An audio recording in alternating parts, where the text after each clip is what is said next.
According to latest media reports, after the successful trial of the medium reset and repair work of the Arjun tank at the Konark Core Military Station, the first Arjun tank repaired at the facility was delivered to the Indian Army in presence of the Minister of State for Defence.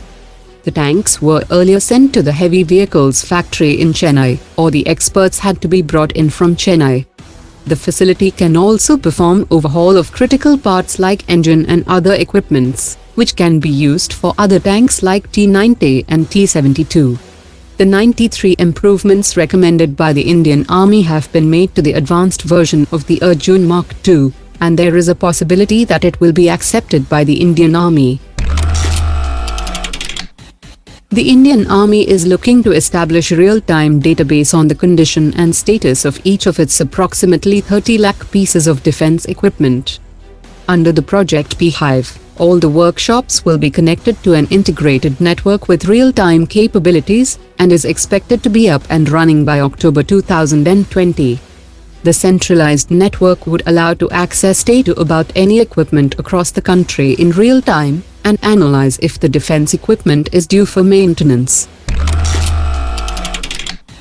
The Malaysian Prime Minister has said that his government will monitor the trade situation with India, after recent media reports indicated that India is considering trade restrictions on Malaysia. He also said that India is also exporting goods to Malaysia, and it is not just one-way trade, it's two-way trade.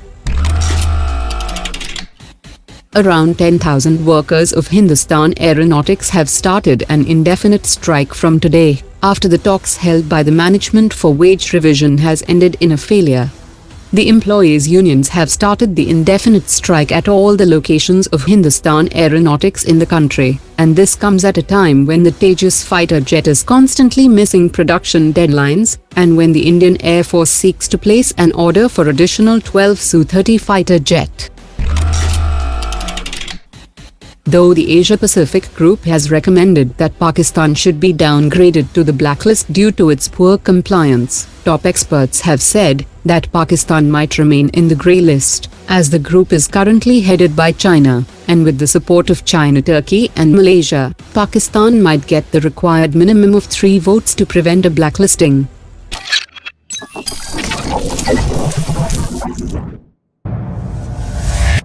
Oh, Mark dropped it.